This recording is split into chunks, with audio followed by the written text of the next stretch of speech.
Prezados alunos, muito boa noite. É um prazer reencontrá-los mais uma vez. Boa noite, prof. Tudo bom, Carolina? Como é que está? Foste bem na prova, Carol? Fui bem, tirei 8. Maravilha. Maravilha. Vamos lá, pessoal. Nós vamos analisar hoje, em prosseguimento da última aula, onde nós analisamos o Estatuto da Pessoa Física, né? E as questões envolvendo direito de família e até a adoção internacional. Hoje nós vamos nos debruçar sobre dois aspectos complementares da Lei de Introdução às normas do direito brasileiro, que se definem através do chamado direito das coisas e depois do direito das obrigações.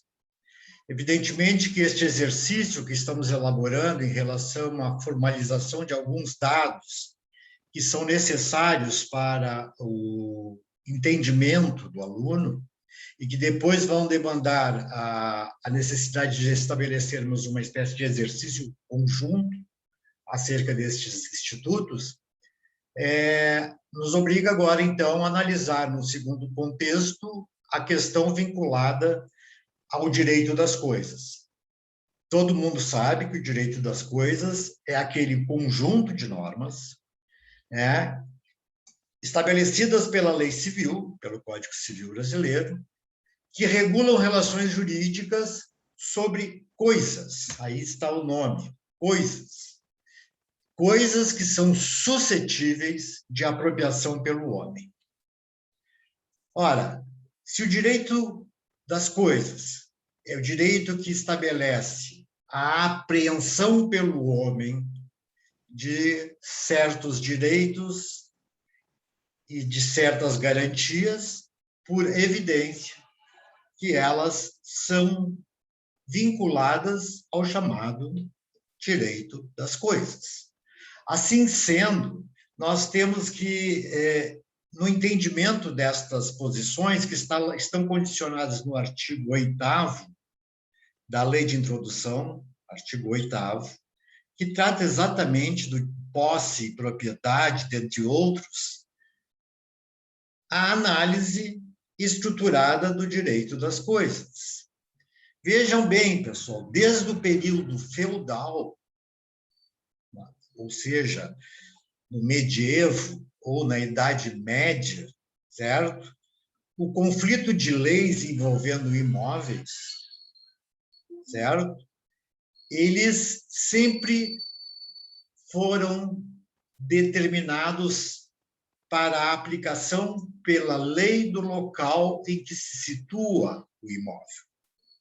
É o que nós chamamos em direito internacional de lex rei cite.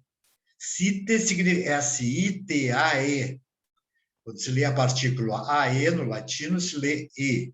Cite. Ou seja, a ideia básica e histórica da regulamentação internacional de conflitos envolvendo imóveis entre dois ou mais ordenamentos jurídicos, certo? Ele está, então, desde aquele tempo, circunstanciada no princípio da localização do bem. O aspecto territorial era o elemento nuclear e centralizador do tipo. Esta acepção de territorialidade fazia com que o senhor feudal tivesse ao seu dispor aquelas mesmas leis, aquelas mesmas regras que ele acabava disciplinando para si próprio. E aí estaria vinculado o beneficiamento deste senhor feudal, titular exclusivo de propriedades, normalmente propriedades imobiliárias, sobre o qual se debruçava, então, exatamente a solução do conflito. E vamos ver mais que estes bens imóveis então exerciam um grande conteúdo de natureza local. E vejam mais, pessoal, o que houve aqui? E vejam mais estes efeitos. Só um minutinho. Está caindo um pouco a bateria. Melhorou, né? Tá.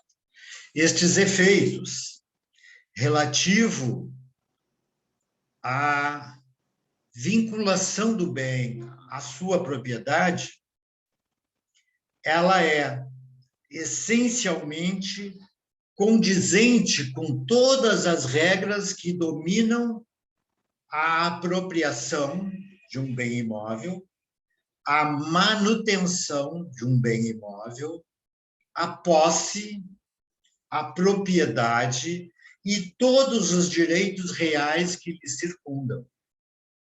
Então, este é o tema do nosso debate.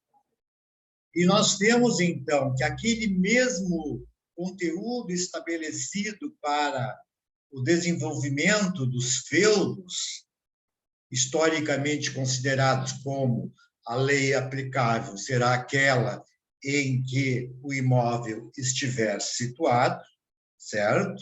Ela perpassou os tempos e até hoje, quando se fala em bens imóveis, se considera que eles estão estritamente vinculados ao local em que se situam, mesmo porque eles não podem ser movidos, não podem ser levados para outros locais. Então, essa circunscrição que envolve o imóvel vai delimitar todas as regras relativas a este imóvel. Assim, ações contrárias para buscar o direito à propriedade, o direito à posse e outros direitos chamados reais, na verdade, este envolvimento, desde aquela época até hoje, permanece sendo estruturalmente a solução de um conflito em relação à lei do local em que se situa o imóvel. Então, nós estamos falando da aplicação de regras próprias, ou seja, condizentes com o local em que o imóvel se situa. Assim sendo, esta é a regra que permaneceu no tempo e no espaço. E mais do que qualquer outra consideração em direito internacional privado, nós veremos que a grande maioria das legislações internacionais de outros países, elas são sedimentadas exatamente nesta ideia, de que o bem imóvel se regula em suas relações eventualmente litigiosas pela lei da situação do mesmo, ou a lei da situação do bem. Ora, se assim é, pessoal, se assim é, nós temos que entender que esta regra não é a mesma que se aplica aos bens móveis. Bens móveis que, na verdade, pela simples possibilidade de transferirem-se de local, alguns exemplos de modo muito ágil, como ocorre hoje nos nossos dias, por exemplo, pela transferência de dinheiro que eu disponho dentro de um banco nacional para um banco internacional. E bem móvel, o dinheiro é um bem móvel. E essa transferência se posiciona como, eventualmente, até um pouco sigilosa. E isto vai fazer com que a regra que vai condicionar litígios envolvendo bens móveis será a regra que vai dominar, né? A partir do domicílio do proprietário do bem, e não mais da situação do bem. É claro que, antes disso, devam recordar-se. Se o bem móvel permanece no mesmo local em que foi obtido, vamos imaginar, o bem móvel está no Brasil e obedece à lei brasileira, local da situação. Mas, se for transferido, se for levado por seu proprietário, nós teríamos um problema de natureza vinculada a uma dificuldade estrutural de tentar saber a quem perseguir na busca deste bem móvel. Por isso, a regra se transmutou e determina que a lei a ser aplicada será sempre a lei do domicílio do proprietário. Eu acho que isso parece-me que já foi bem entendido por vocês. De qualquer maneira, eu gostaria que a gente refletisse um pouquinho acima dessas regras que são simples, mas que são absolutamente eficazes na hora da sua análise. Veja, como é que eu qualifico um bem móvel e um bem imóvel? Em primeiro lugar, o que é a qualificação? Qualificação, eu vou repetir, já falamos disso, qualificar significa, diante de um elemento de conexão determinado e um objeto de conexão determinado, nós vamos unificar as regras existentes para definir qual a lei aplicável. Ou seja, se eu tenho como objeto jurídico um bem imóvel ou móvel, certo? Eu terei como regra aplicável o local da situação do bem, para os bens imóveis. 2, o domicílio do proprietário, para os bens móveis que, eventualmente, tenham sido deslocados de sua primitiva localização. Ok? Qualquer dúvida, me parem, me perguntem, que estamos aí para isso, pessoal. Muito bem. A diferença estrutural entre bens móveis e imóveis transcende, não obstante, a ideia de que essa possibilidade de movimentação do bem seria o fator determinante da alteração do sistema e que isto talvez não seja relevante para outras áreas do direito, mas no direito internacional privado, este fato de transferir-se uma propriedade imobiliária para outros locais é altamente relevante. Porque nós saímos lá do senso abstrato do caput do artigo 8º, que diz local da situação do bem, e vamos nos focalizar no domicílio ou a lei do domicílio da pessoa proprietária deste bem. Então, vejam, este assunto é importante, porque ela vai envolver não propriamente apenas posse e propriedade como institutos jurídicos, ela envolve uma gama imensa de outras questões que vocês, evidentemente, já analisaram quando estudaram o direito das coisas. Como, por exemplo, os imóveis, certo? Para efeitos legais, incluem os chamados direitos reais sobre imóveis. O que são direitos reais sobre imóveis? Aqueles direitos constituídos com o objetivo de garantir o cumprimento de uma determinada função. Estes direitos reais sobre imóveis, do qual nós destacaríamos a hipoteca, certo? Na verdade, ele conduz à discussão relativa, igualmente, certo? De uma regra pacificada no direito internacional privado, que é o domicílio do seu proprietário. De qualquer sorte, quando se fala em direito real sobre bem imóvel, nós estamos falando diversamente da mesma lei que centraliza-se a partir do local da situação do bem, porque o bem continua intacto em seu local, em sua posição. E os direitos deles derivados, ainda que de garantia, como os direitos reais, estes estes vão perseguir a mesma regra, o local da situação do bem. Qualquer discussão vinculada, portanto, à hipoteca, certo? Entre outros direitos reais, temos ali a anticrese, entre outros, né? Nós vamos considerar como lei aplicável, sempre e estruturalmente, certo?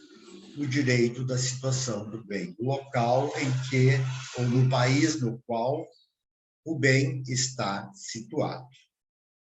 E, além disto, destes direitos reais, também consagra a doutrina de direito internacional serem bens ditos imóveis, aquelas ações judiciais que asseguram a propriedade imobiliária. Como, por exemplo, o direito à sucessão aberta. No momento em que você obtém, pelo falecimento de um determinado parente próximo, o direito de herdeiro ou o direito de legatário, não esqueçam que legatário é quem recebe por testamento, e o herdeiro legítimo é aquele que herda por classificação de ascendência ou descendência. Quando nós falamos em sucessão aberta, nós estamos falando de direito imobiliário, porque ela é, na verdade, uma ação que me permite perseguir o bem imóvel onde quer que se encontre, a partir daquele ato sucessório. Certo? Alguma dúvida? Algum questionamento? Muito bem. Este chamado direito das coisas, frente ao ordenamento jurídico brasileiro, vai seguir, portanto, o que nós estabelecemos no artigo 8º da Lei de Introdução. Aliás, artigo 8º, esse que retoma exatamente a história do período feudal, a Idade Média. E esta regra, que nós poderemos considerar de uma maneira diretamente consubstanciada no idioma português, como a lei do local ou lei da situação do bem, ela é, segundo a concepção do direito internacional privado, a chamada lex rei sitte. Lex, lei, rei, que significa coisa, e sitte, que está situado, local da situação da coisa. Essas expressões latinas, que volta e meia retomam-se dentro do estudo do direito internacional, ele tem um ambiente, um cunho universal, porque todos os estados da comunidade mundial empregam o termo latino para designar as mesmas instituições. E, portanto, elas se tornam mais conhecidas com com a sua regra de estabelecimento na língua latina, que inclusive é uma língua morta, né? Muito mais do que uma regra do próprio vernáculo nacional do sujeito. Ora, o artigo 8º, então, é bem claro e bem conciso. Diz assim: para qualificar os bens e para reger as relações a eles concernentes, aplicar-se-á a lei do país em que estiverem situados. Nada mais, nada menos.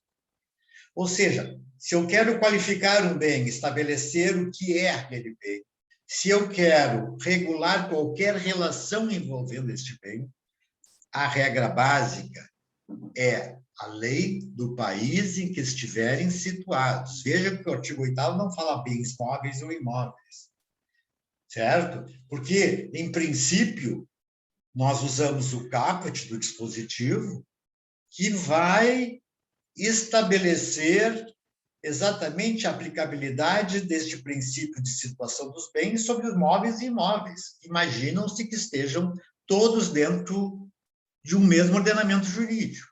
Agora, lá no parágrafo 1º, nós estabelecemos um cotejo de retirada de um bem móvel do local original, levando-o para outros ordenamentos jurídicos, e talvez mais outro e outro. Então, esta possibilidade de transferências sucessivas do bem vai fazer com que, né, a regra aplicável seja aquela do parágrafo 1º, que vai dizer sinteticamente: aplica-se a lei no domicílio do seu proprietário. Vejam, duas regrinhas bem simples para serem guardadas. Até porque o parágrafo 2º já vai falar de outro direito real de garantia, que é o penhor. Vejam, pessoal, a seguinte expressão: os direitos reais no Brasil, vocês se recordam nas aulas de direito civil, quais são os direitos reais que o Brasil ampara? Em primeiro lugar, a propriedade, concorda? Segundo, a posse. Terceiro, os direitos reais sobre coisas alheias. Mais do que isso, o uso e gozo da superfície do usufruto. Os de uso, servidão, uso e habitação.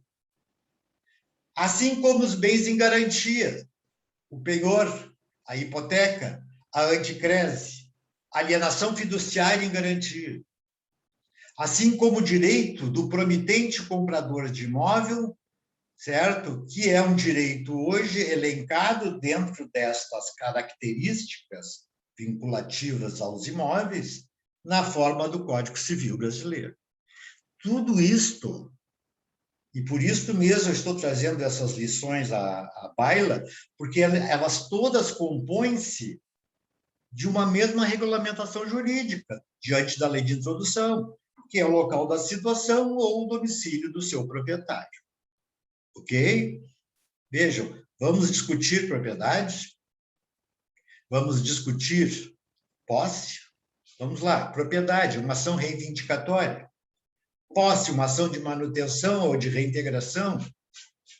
Direitos reais, que pode ser, por exemplo, o direito a uma servidão, o direito a direitos de garantia, como o penhor e a hipoteca, entre outros. Tudo isso faz parte do contexto do artigo 8º. Todos os conflitos envolvendo estas ponderações, estes institutos, são, repito, devidamente municiados pela lei do local em que situam-se ou na lei do domicílio do seu proprietário. Ok? Bom, entre esses direitos reais que nós acabamos de analisar, e evidentemente que eu não vou adentrar novamente no estudo dos direitos reais, porque senão nós estaríamos dando aula de direito civil, e para quem está cumprindo a disciplina de direito internacional privado, e não por acaso ela está no 10º semestre, já deve ter conhecimento pleno de cada um desses institutos do direito civil. Assim, por exemplo, os direitos reais, quando cotejado com conflitos de leis no espaço, certo? A sua classificação varia de acordo com as legislações mundiais. A classificação de direitos reais, então, não é unívoca. A classificação dos direitos reais, a nível mundial, ela se altera substancialmente dependendo a fórmula pela qual o bem móvel e o bem imóvel estão representados perante o sistema jurídico de qualquer um desses países. Este é o aspecto legal. Agora, na doutrina, ou nas lições dos jurisconsultos, sempre caberá, vejam só, a lex rei cite, local da situação do bem, determinar se o direito, afinal de contas, é ou não um direito real. de acordo com o local da situação do bem. Se no Brasil é considerado direitos reais todos aqueles que nós arrolamos há pouco, e de fato o são, evidentemente que a legislação brasileira, certo? Na forma do entendimento doutrinário, vai fazer com que o próprio direito brasileiro vai estabelecer se é ou não um direito real. Talvez, em outro país, esta realidade não seja idêntica. Então, pessoal, vejam bem, a regulação destes direitos ditos reais vai depender estruturalmente do que estabelece o princípio da doutrinação relativa à classificação dos direitos reais, que estão estabelecendo, em primeiro lugar, o local da situação do bem. Então, nós vamos regular, a partir disso, os direitos relativos ao direito de posse, ao direito de propriedade, dos direitos reais sobre coisa alheia. Vejam, todo este contexto dentro da estrutura vinculada ao ordenamento jurídico brasileiro, ela é estruturalmente vinculada, repito, não vou repetir, aliás, simplesmente nominando, ao artigo 8º da Lei de Introdução às Normas do Direito Brasileiro. Certo? Muito bem, pessoal. Nós temos que fazer algumas referências especiais a certos direitos reais, porque eles também se classificam em direitos reais sobre bens imobiliários e direitos reais sobre bens mobiliários. Todos sabem disso. Assim, nós vimos que lá no parágrafo 2º do artigo 8º da Lei de Introdução, nós falamos do penhor, estruturalmente apenas do penhor, que é um direito de garantia sobre um bem móvel. Alguns alunos ficam, na hora de esclarecer o que é o penhor, titubeiam em relação a dúvidas que mantêm, e isso é normal. O que é penhor? Dá um exemplo de penhor. O que eu relembro a você sempre, como forma de nunca esquecer isso, é o velho penhor de joias. As joias são empenhadas, são apenhadas para garantir o recebimento de um empréstimo financeiro, permanecendo sob custódia daquele que a apenhou, certo? Até que o proprietário vá resgatar a sua dívida, recebendo o retorno de seu patrimônio. Assim sendo, o penhor, então, regula-se, agora não mais pela lei do domicílio do proprietário, porque o proprietário, na verdade, ainda que transitoriamente, provisoriamente, perdeu a posse do bem. Ele não mais dispõe da posse.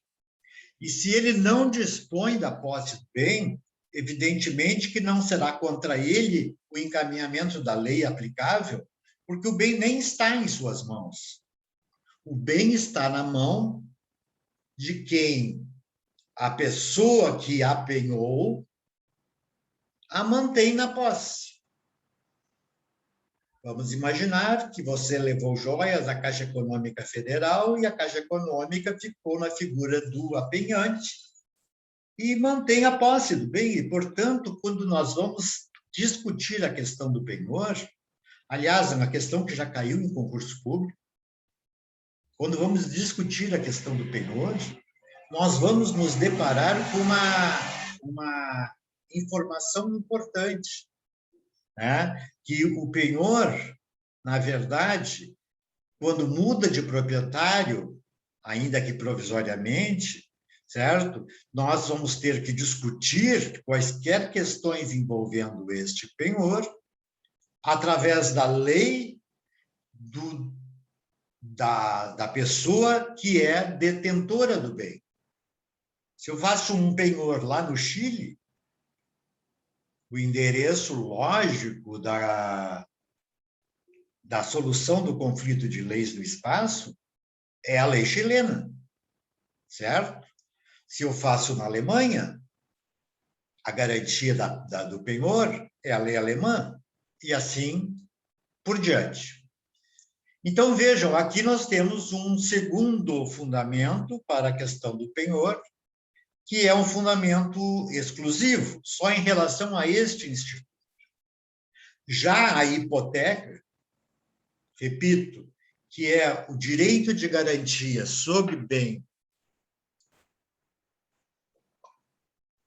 imóvel, certo? E que isto venha a recair sobre propriedade em outro país, vai se exigir maior cuidado na aplicação ou na designação da lei aplicável. Porque nós vamos ter que fazer um paralelo, certo?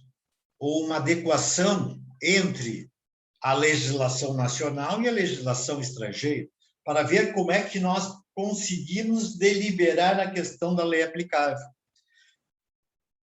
Porque se a hipoteca está vinculada ao imóvel, em primeiro lugar, seria a consolidação da ideia de que está no local da sua situação.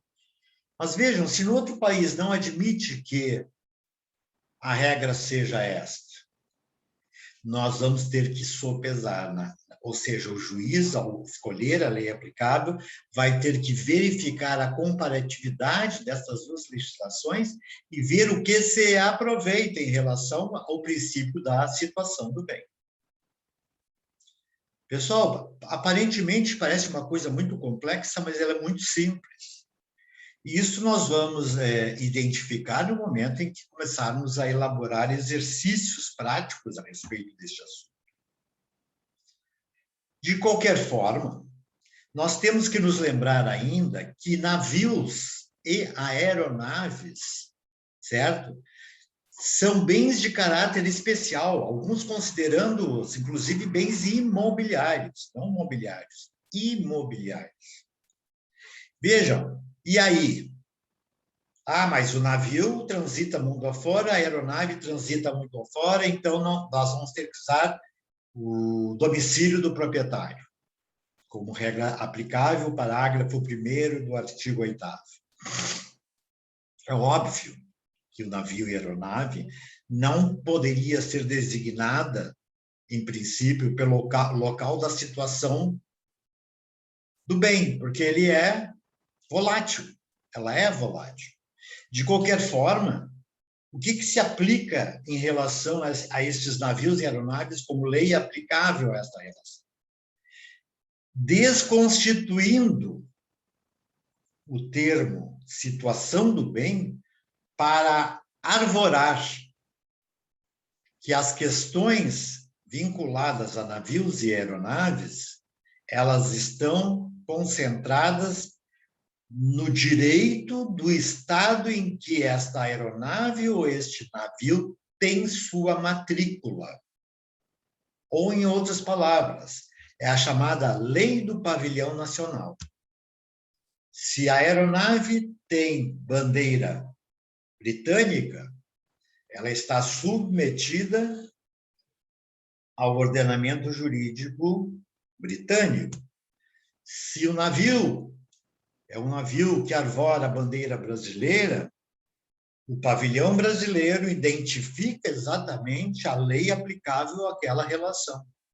Vejam que aqui nós temos uma alteração naquela regra geral. E ela não está especificada no artigo 8º. Então, muito cuidado quando analisarem esses pressupostos, porque em certas circunstâncias excepcionais, nem sempre se aplica a mesma regra. E esta regra relativa à lei do pavilhão é uma norma estruturada pelo próprio direito internacional público e não o privado. Certo?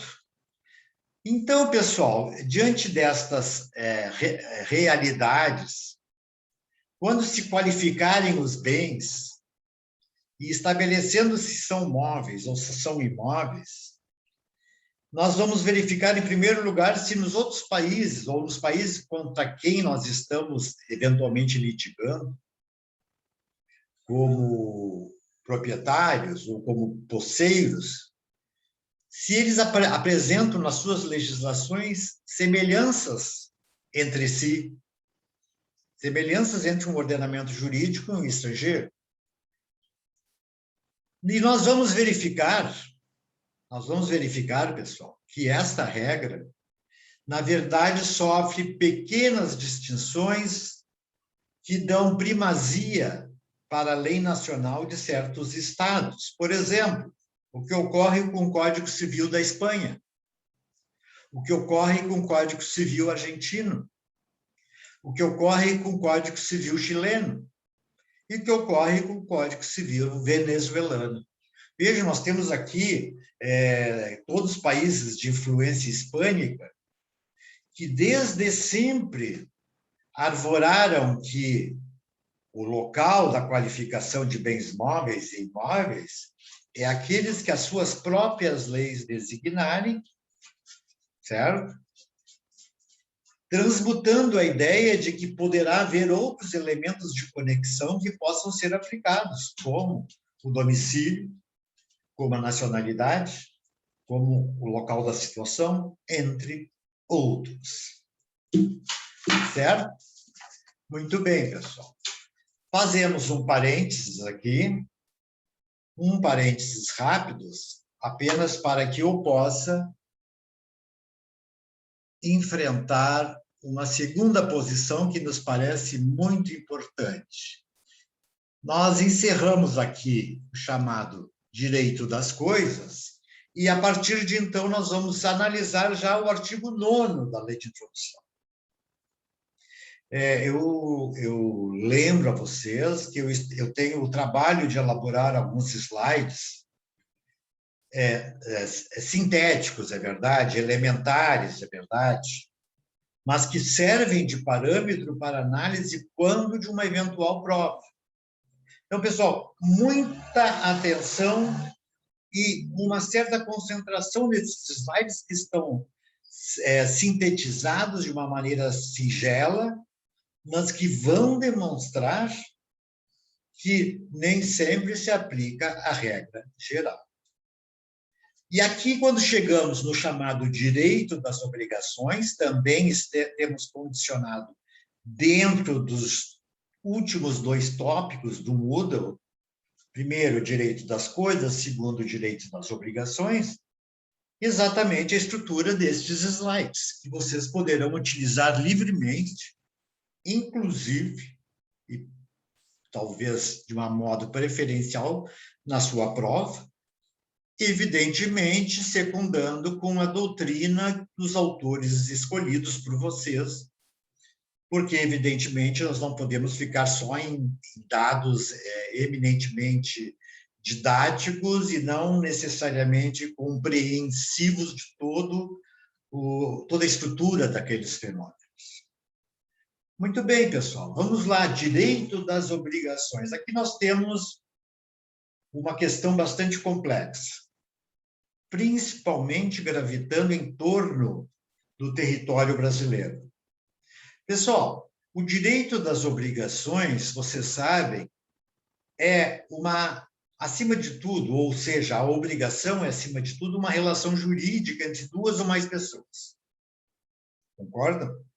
Uma obrigação é uma relação jurídica entre 2 ou mais pessoas, onde uma delas pode exigir da outra uma prestação. O locador exige do locatário o pagamento do preço.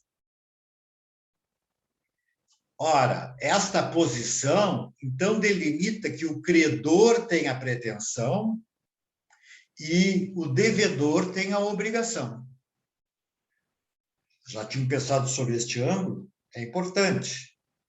Assim, os contratos, as próprias declarações unilaterais de vontade, os atos ilícitos e a responsabilidade por atos de terceiros são estruturalmente partes integrantes deste direito das obrigações. Compondo ainda esta referência, a obrigação de dar, a obrigação de fazer, a obrigação de não fazer, etc., etc. e tal. Este é o contexto do artigo 9º. E aí? E internacionalmente, como é que estão dispostos estes direitos ditos obrigacionais? Ora, toda a estrutura do direito obrigacional, dos direitos das obrigações, eles têm, em vários estados, alguns aspectos bem peculiares. Bem peculiares, cuja solução nem sempre será uniforme. Não é idêntica a nossa. Aliás, muito, em certas circunstâncias, diferente da nossa.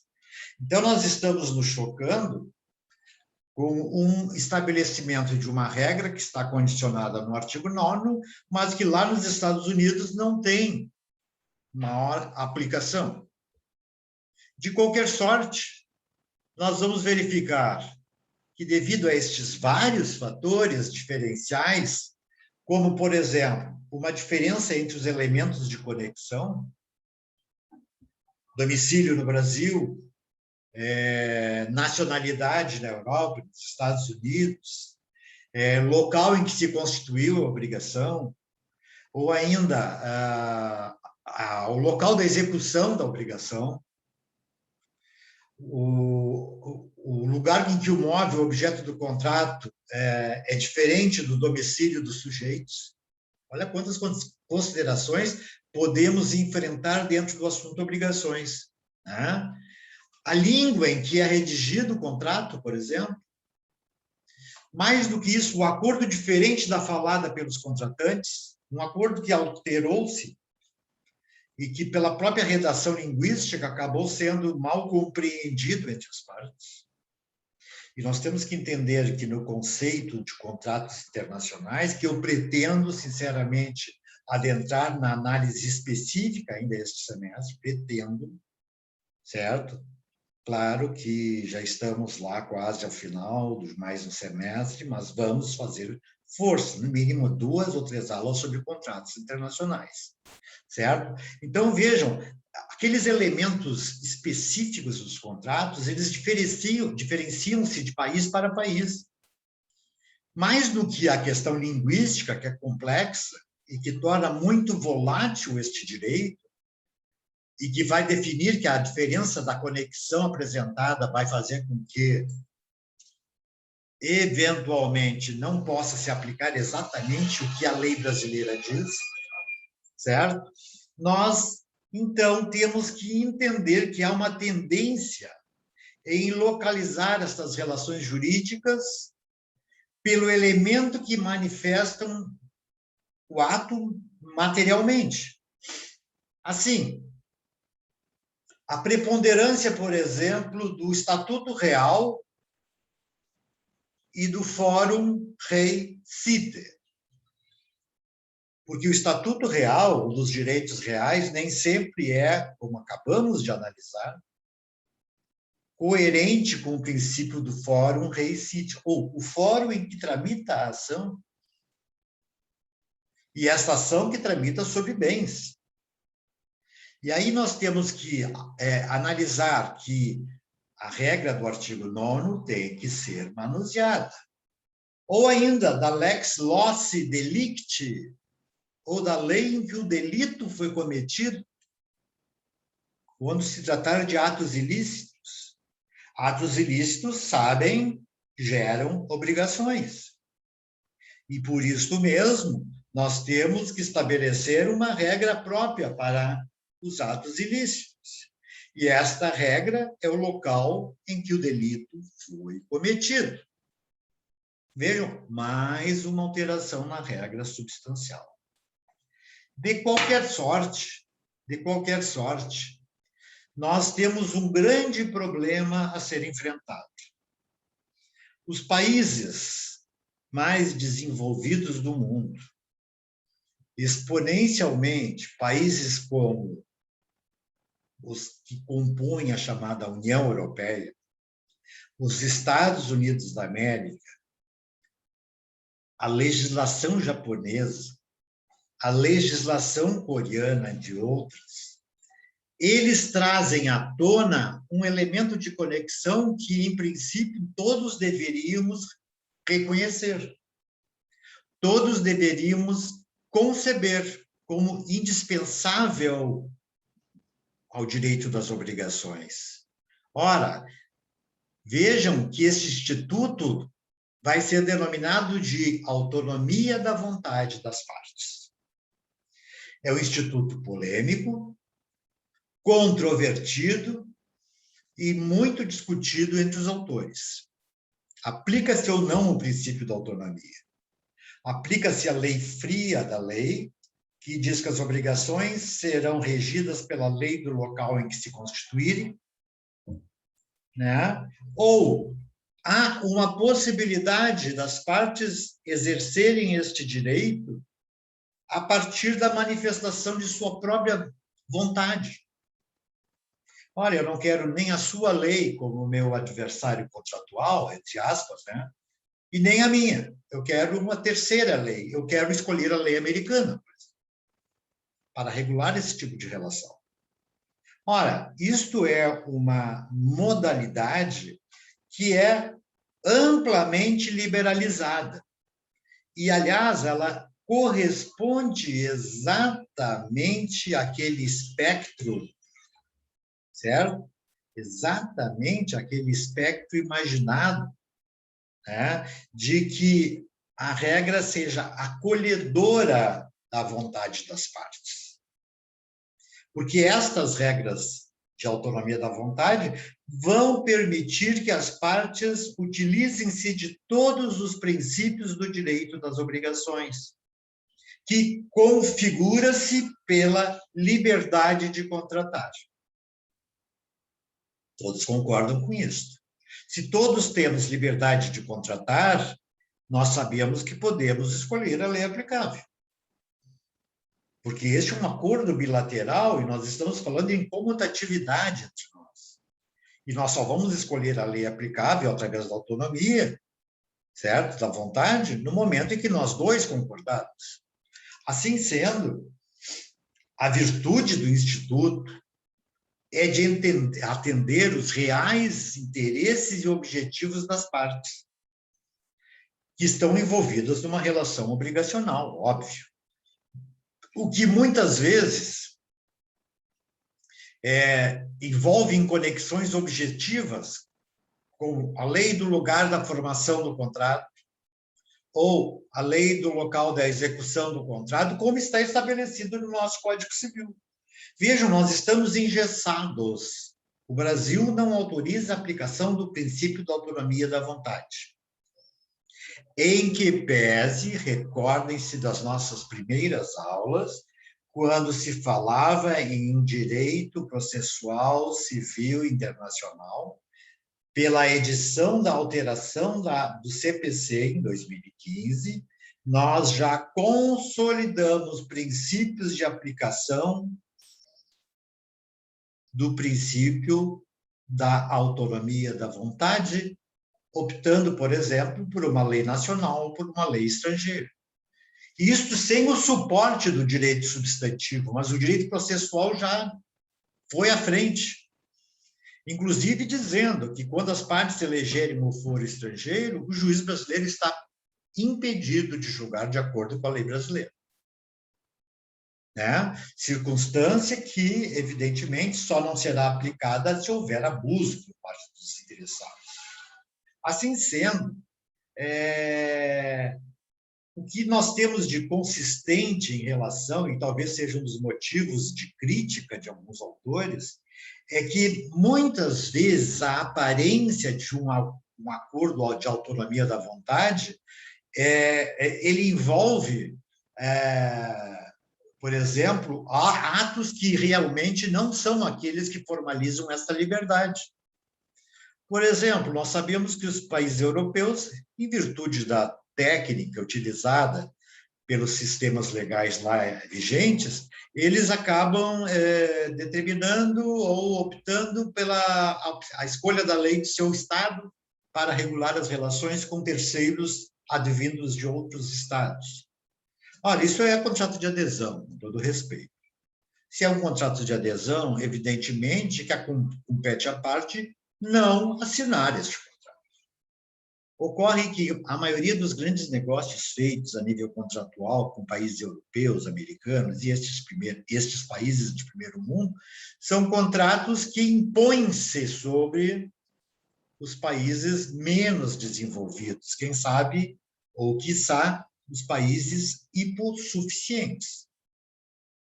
E nós somos, estruturalmente, parte destes países ditos hipossuficientes, em que, embora doutrinem a inexistência da autonomia da vontade, o fazem porque entendem que, eventualmente, o real interesse das partes não foi consignado no contrato quanto à eleição da lei, eles são vulneráveis e, acima de tudo, envolvem abusos de uma das partes. E esta tendência é uma tendência real das grandes potências internacionais imporem a sua legislação sobre uma relação jurídica de cunho obrigacional e vinculada à eleição da lei aplicável. De fato, no continente americano, nosso continente, digamos, sul-americano, como é ausente o princípio da autonomia da vontade, esta reprisa-se nos países do Mercosul. E vejam, o Mercosul é um projeto de integração regional que deveria ser subsidiado pelo próprio direito internacional e não pelos direitos internos dos Estados. E o que dizem para deixar de aplicar a autonomia da vontade? Se diz que o que é mais importante seria a codificação do direito internacional privado. Esta é a tese dos países latino-americanos.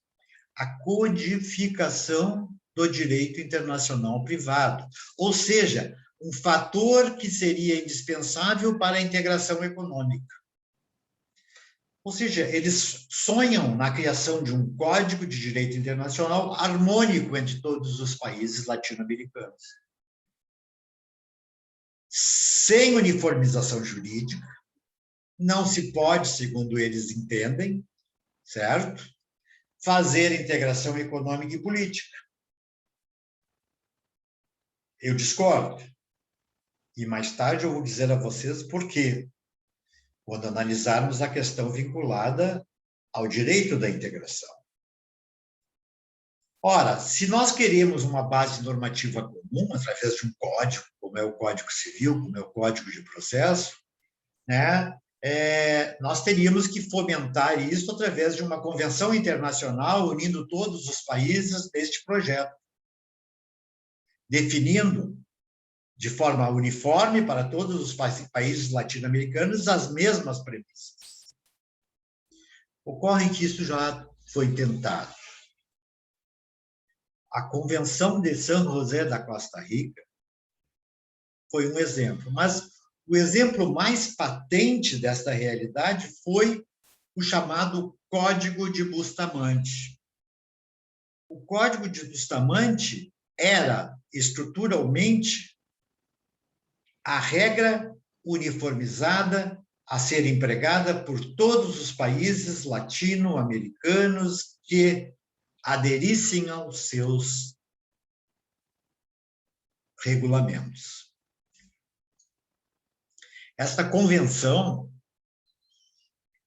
talvez até pudesse estabelecer, quem sabe, a autonomia da vontade para os Estados. E isso teria que ser feito através da escolha da autonomia da vontade como elemento de conexão básico, sem limitações. E todos os contratos seriam regidos, então, por esta regra. Então, nós estamos diante de duas evidências. Os países menos desenvolvidos, como, por exemplo, os países latino-americanos, e aqui eu estou incluindo o México, certo? São países que, embora já tenham tentado a aventura de criar um código de direito internacional privado, este código, embora tenha sido objeto de inúmeras ratificações de Estados, ele nunca funcionou. Simplesmente porque todas as disposições, durante a montagem deste código, foram disciplinadas da seguinte forma: aplica-se a lei do domicílio, vamos imaginar isso hipoteticamente, ou aplica-se a lei da execução da obrigação, ou aplica-se a lei do local da constituição da obrigação. Vírgula, mas, se não for possível, o Estado poderá aplicar a sua regra de direito interno. Ora, pessoal, no momento em que se liberalizou dentro do tal código uniformizado a possibilidade de evadir-se, de não se aplicar aquela regra, evidentemente que todos os estados determinaram a própria violação do acordo internacional que nós chamamos de Código de Bustamante, que hoje deixou de ter aplicabilidade por falta de eficácia, por falta de interesse das partes. Assim sendo, nós teríamos que partir para a criação de novos elementos de conexão. Nós vimos que o elemento estrutural mais importante que nos conhecemos é o domicílio, certo? Na Europa, o princípio da nacionalidade, mas isso em Estatuto da Pessoa Física. Não obstante, em matéria obrigacional, os códigos europeus e a própria lei da Comunidade Europeia estabelecem a regra livre da autonomia da vontade. Assim sendo, o que temos que procurar na esfera internacional é elaborar normas que conflituam entre si, mas orientados com certos objetivos de natureza material, como, por exemplo, a proteção do consumidor, a proteção do trabalhador, a proteção do hipossuficiente. Estas normas deveriam ser primazes no elenco de um novo elemento de conexão que seria aberto. Falaríamos em conexão aberta, certo? Um verdadeiro corretivo de normas daquela conexão clássica, que é o domicílio, nacionalidade, etc. E tal. Ou seja, as partes vão redefinindo outros elementos de conexão que vão se implementando de acordo com as relações vinculadas a regras de natureza obrigacionais. Sabemos que são regras indiretas, elas simplesmente indicam a lei aplicável. No entanto, exigem um caráter de natureza material e de natureza tópica. Só assim será concretizado. Então, nós temos que ligar um critério rígido a uma solução flexível, tornando a análise mais importante as particularidades do caso concreto. Ora, pessoal, por que nós vamos estabelecer a regra do local em que constituiu-se a obrigação, se a melhor regra naquela relação comercial contratual entre as partes é a aplicabilidade da manifestação de vontade das partes? Ou, se não isto, uma nova regra aberta que estabeleça um modus agendi de forma diversa. Assim sendo, essas chamadas normas de conexão aberta, que é a nova doutrinação no direito internacional privado, ela vai depender da manifestação, acima de tudo, dos Estados. E nós conhecemos a aberração do que é a legislação dentro dos países em desenvolvimento. Porque, na verdade, estas normas de conexão aberta, elas podem levar a uma análise mais estreita daquilo que se pretende. Ou seja, aquela que se aproxima mais da realidade. Ou seja, por exemplo, a lei do país que tenha maior vínculos com a relação jurídica em litígio. Um exemplo. E que invoque a questão da prestação característica que se busca, sempre em apoio à simplicidade e por motivos socioeconômicos. Inclusive, mesmo as prestações que não sejam monetárias poderão indicar uma lei nova aplicável. Por que não aplicar a lei norte-americana sobre matéria informacional se eles têm um maior aparato internacional legislativo e regulamentar, ainda que seja consuetudinário, sobre o assunto? Estas cláusulas que nós inspiramos nos autores atuais são chamadas de cláusulas escapatórias ou cláusulas de exceção, que deveriam permear, talvez, aqueles elementos de conexão clássico para viabilizarem esta alteração que é indispensável.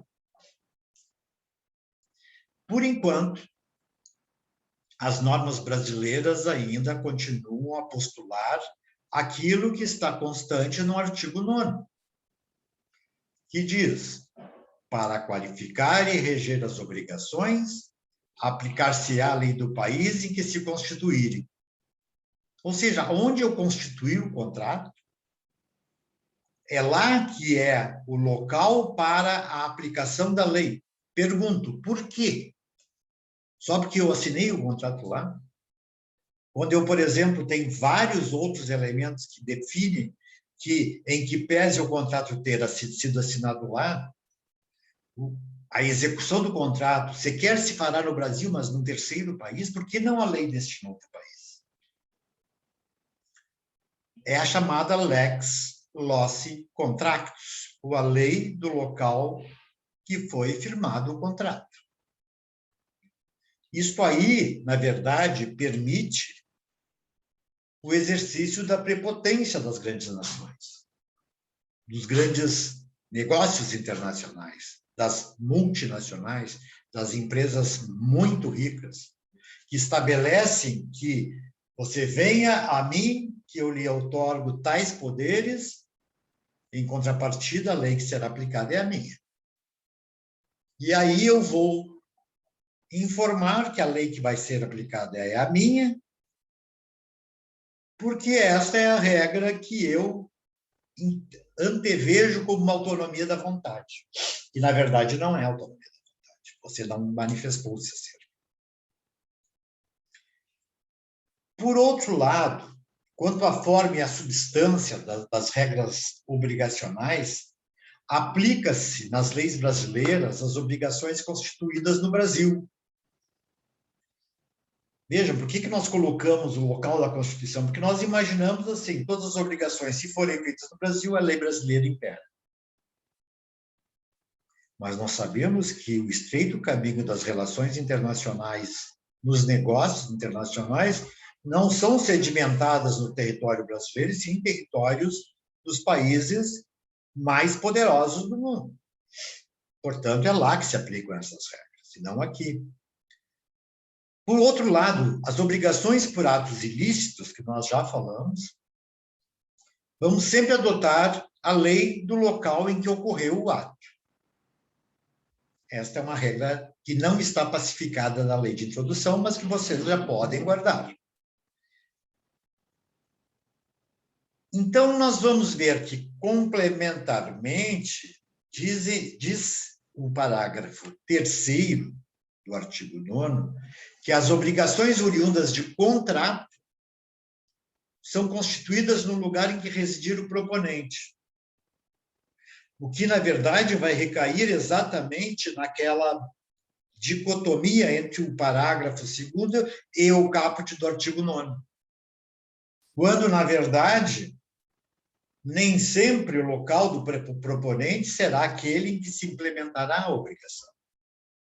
De qualquer forma, esta é a regra brasileira. Assim, por exemplo, no caso de um contrato de trabalho, aplica-se a lei, o direito sempre mais favorável ao trabalhador. Outra regra nova. Certo? O direito mais favorável, considerando os dias de hoje, é aquele que está vinculado às premissas adotadas pela Organização Internacional do Trabalho, cujo número de países ratificantes, sobremaneira, são os países europeus, os Estados Unidos, entre outras potências. Ou seja, a lei mais favorável é aquelas que decorrem de acordos feitos ao nível de Organização Internacional do Trabalho e que, eventualmente, não teriam condições de prevalecer no ambiente atual da nossa legislação trabalhista. Então, isso limita a aplicação de um ordenamento jurídico determinado pelo juiz. Porque seria impossível submeter um litígio, como o de vínculo trabalhista, a relações existentes entre dois ordenamentos diversos.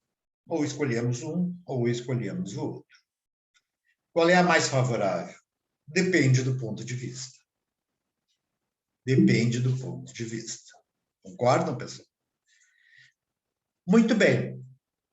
Prezados alunos, fico à disposição para eventuais questionamentos, perguntas, dúvidas. Alguém tem alguma pergunta, alguma dúvida sobre esses dois pontos analisados? Fiquem à vontade, pessoal. Nós estamos aqui conversando entre amigos, certo? Se vocês tiverem uma certa dificuldade de se manifestar perante os colegas, eu ofereço lá, então, o nosso WhatsApp, que vocês podem utilizar, eventualmente. Não sei se essa turma já tem o WhatsApp, vou dar uma verificada. Ou mesmo o e-mail institucional do professor, certo? Que está, evidentemente, elencado dentro do propósito estabelecido, recordem-se, dentro do Moodle, certo? E questionem, perguntem, vocês estão aqui para questionar, podem errar à vontade, é o momento do erro, é o momento da dúvida, porque depois, no dia a dia, só vai vencer esses entraves aquele que for mais corajoso, ou que tiver maior conhecimento sobre a maneira. Certo? De qualquer sorte, eu não quero avançar ainda no tema relativo ao direito das sucessões e ao Estatuto da Pessoa Jurídica, que são os dois próximos pontos que nós vamos analisar. Com isso, nós fechamos o círculo da lei de introdução. E, adiante, evoluímos para a elaboração de alguns exercícios a serem elaborados em aula, elaborados diretamente com o professor, e que vocês vão responder, certo? Dentro de um sistema tipo um debate interessante, ou mesmo por escrito, mas que tem como objetivo básico e estruturado o de fazer com que vocês realmente exercitem este direito internacional. E digo a vocês, não é difícil. Estas regrinhas que eu estou trazendo, eu estou pensando as mais complexas para que vocês entendam. Se vocês lerem aqueles slides, vocês já entenderam. Mas temos que ler, temos que debruçar sobre a matéria. Certo? Alguém teria outra pergunta sobre prova, sobre alguma coisa que gostaria de questionar? Não mais? Bom, então nós hoje ficamos por aqui. Na próxima aula, nós entramos, então, nestes temas e, em seguida, depois, a discussão acerca de outros posicionamentos que são indispensáveis, importantíssimos para a aplicação prática do direito internacional privado. Muito boa noite e até a próxima aula. Boa noite, prof. Boa noite, prof. Até. Muito bom, boa noite.